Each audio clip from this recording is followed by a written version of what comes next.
सभी को मेरी ओर से ओमलक। सिद्धपीठ क्या है? सिद्धपीठ, सिद्धपीठ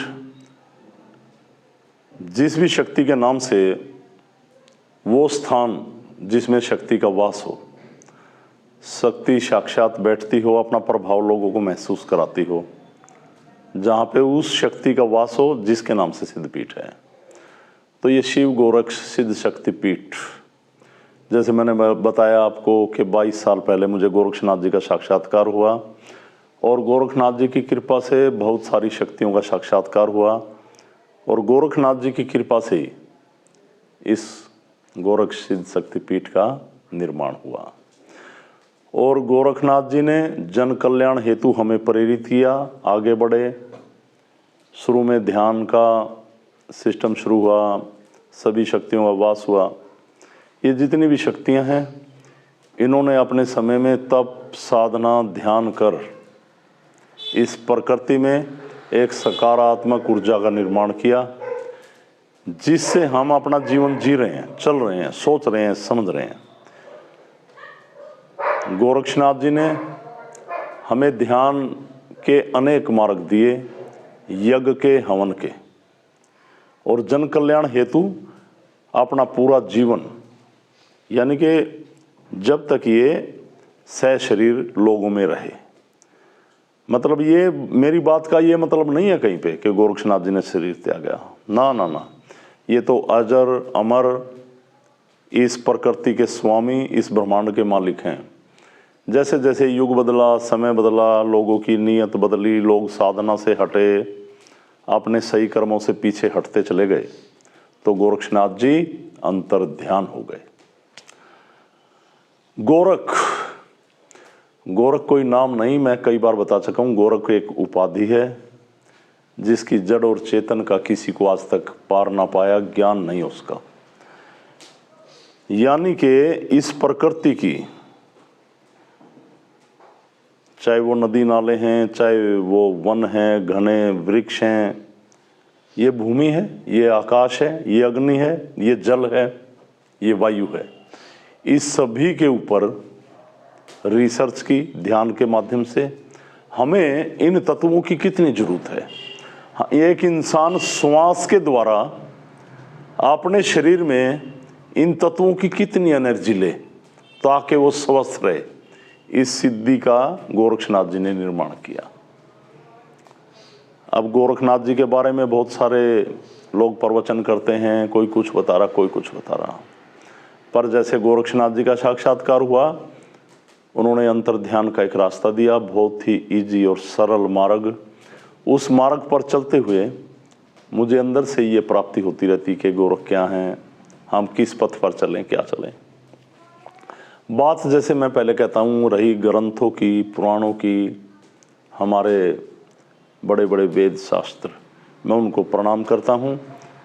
उन्होंने, जिन्होंने, महापुरुषों ने ये गाथाएं, ये कथाएं, महापुरुषों की जीवनी, उन्होंने हमें क्या दिया जीवन में, उन द्वारा लिखित हैं, उस तक तो हमारा पहुंचना संभव नहीं, पर जो गोरक्ष ने हमें दिया, हम ध्यान की क्रिया से बहुत कुछ मैं समझ पाया। और मैंने इन्हीं की प्रेरणा से साधना की और काफ़ी लोग, मतलब ये नहीं है कि यहाँ पे भजन चलें, गायन हो, जैसे दरबार लगते हैं फिर लोग उन गायन पे झूमे, ऐसा नहीं, बिल्कुल साइलेंट। आपने शक्ति का आह्वान किया जो गोरक्षनाथ जी की कृपा से हमें मिला, और आप उस परमात्मा को पुकारें कि मुझे ऐसी प्रॉब्लम है, और हमें उन समस्याओं से निदान मिले। चाहे वो बुरी शक्तियां हो, तंत्रों के द्वारा किए गए दुरुपयोग, शक्तियों का दुरुपयोग, भटकती आत्माओं को अपने कब्जे में कर कर तांत्रिक किसी में छोड़ दें। भटकती आत्माएं अपनी इच्छाओं की पूर्ति के लिए किसी इंसान के शरीर में जाके उसकी आत्मा को अंडर प्रेशर करके दिमाग पे राज करें, आदमी को पागल कर दें। तो ऐसे मामलों से यहाँ पे लोगों को ध्यान के द्वारा निजात मिलती है। बहुत सारे लोग जुड़े, अब जितने लोग मेरे नज़दीक हैं, नज़दीक रहे काफ़ी सारे, और कुछ नज़दीक, कुछ थोड़े दूर, अब सभी लोग यहाँ पे महसूस करते हैं कि हाँ, शक्ति है, हमारे शरीर में एक प्रभाव पड़ रहा है। पर कोई भी लोग ये नहीं चाहता कि हम भी वहां तक पहुंचें कि हम भी जन कल्याण कर सकें। ये मेरे लिए बड़े दुख की बात है कि लोग परमात्मा को केवल कष्ट निवारण का एक यंत्र समझते हैं, एक इंस्ट्रूमेंट समझते हैं। ये मुझे बड़ा दुख होता है। अरे भाई देखो, जब हम सिद्धियों में जाएंगे, महापुरुषों की तपोस्थली पे जाएंगे, महापुरुषों की समाधि पे जाएंगे, महापुरुषों के तीर्थ स्थलों पे जाएंगे, उन धामों पे जाएंगे जहाँ महापुरुषों ने साधना की, तो वहाँ बैठ के ध्यान करेंगे, हम एक सकारात्मक ऊर्जा का अनुभव, एक एहसास करेंगे और फिर हम उस एनर्जी को अपने से जोड़ेंगे और जूं-जूं उन महापुरुषों की शक्ति को आह्वान कर हम बोलेंगे तो कृपा करेंगी, हमारे से जुड़ेंगी, हमारे बॉडी से जो टच कोई भी नेगेटिविटी है उसको हरेंगी, हमारे शरीर का शोध करेंगी, ताकि हम भी उन महापुरुषों के पथ पर चल सकें। वो सत्य का पथ, वो ध्यान का पथ, वो सिद्धि प्राप्ति का पथ, वो आत्मा से परमात्मा को जोड़ने का रास्ता। पर मैं समझता हूं, अब जैसे 3 दिन से यज्ञ चला हुआ, पूर्ण आहुति पे ही चलेंगे और आके अपने दुखों को रोएंगे बस। मेरा बार बार समझाना रहेगा, पर कई लोग तो ऐसे हैं भारी बीमारियों से कष्ट में थे और मैं आते ही उनको अच्छा स्थान भी देने की कोशिश करता हूं। है कुछ लोग, पर हर काम के लिए उनके पास समय है, धक्के खाने के लिए समय है, जहां पे लोग झूठ बहकाते थे वहां जाते थे। और मैं किसी का नाम क्यों लूं, आप खुद समझ जाएं। और ऐसे ऐसे लोग मेरे नजदीक रहे, काफी मेरे नजदीक। मेरी नजदीकियों का अर्थ ये नहीं है कि आप सिद्धि प्राप्त हो गए। नजदीक जो मैं कह रहा हूं उस ट्रैक पे चलिए, आप उस रास्ते पे चलिए जहां पे मैं ध्यान के लिए जाता हूं, यज्ञ के लिए जाता हूं, वहां शामिल होइए। आप बीमारियों को लेकर मत बैठिए वहां पे आप ये समझिए गुरुजी क्या कर रहे हैं, क्या एनर्जी दे रहे। अब गुरुजी ने उस शक्ति का आह्वान करके बोला तो हमारे कष्ट मिटने लगे। आप ये देखिए कैसे मिटने लगे। कभी सोचते हैं आप? नहीं सोचते। मैं जबरदस्ती एक एनर्जी जो मैंने पाई, एक ऊर्जा, मैं उसको जबरदस्ती आप पे देता रहूं। आप कहो गुरुजी आज तो बहुत प्रेशर था, बड़ा दबाव था, बड़ी कृपा थी, बस आप यहीं तक सीमित रहोगे।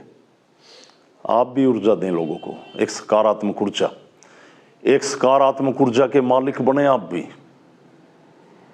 और इस दुनिया को जन कल्याण की ओर मोड़ें।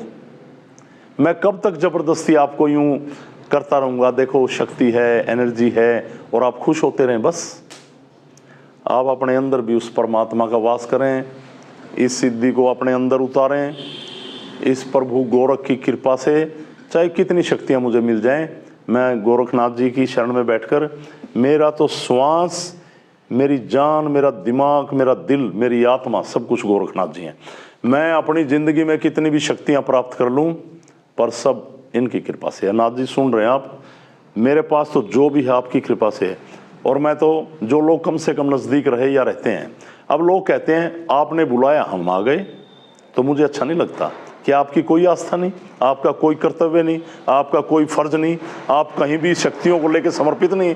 आपने बहुत बीमारियों से निजात पाई, आपने महसूस किया, तो आपकी कोई आस्था नहीं, आप आस्थाहीन हैं, आप विवेकहीन हैं, आपका कोई रास्ता नहीं बनता।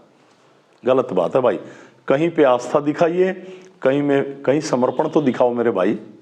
आपने कुछ पाया, ऐसे कहने से कुछ क्या होगा?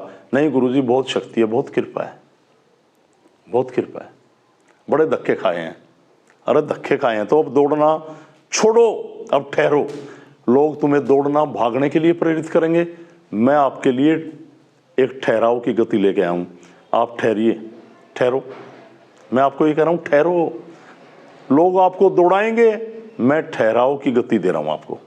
ठहर जाओ, ध्यान करो, समझो। मेरी बातों को समझेंगे समझने वाले।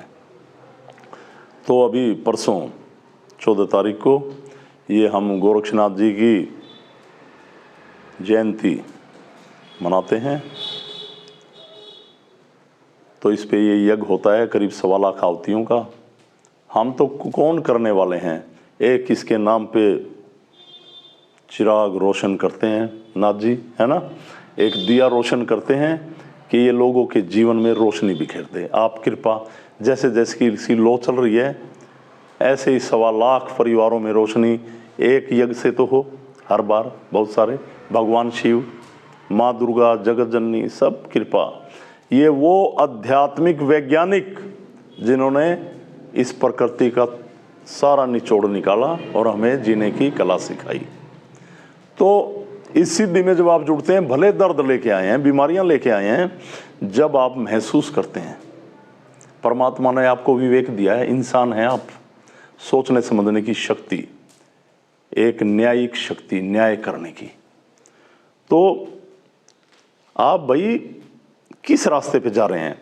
अपनी कमाई का 10, 20, 30% जरूर परमात्मा की शरण में, सीखने में, उस ट्रस्ट को चलाने में, और अपनी जीवन का ये मान के चलो संडे यहाँ देना है, यज्ञ हवन में टाइम देना है, और 1 महीना कुल मिला के साल में ऐसा जरूर निकालो कि जहाँ गुरुजी जा रहे हैं, जिन्होंने ये सिद्धि पाई, परमात्मा की कृपा पाई, हम भी पाएं, हम भी उस रास्ते पे चलें।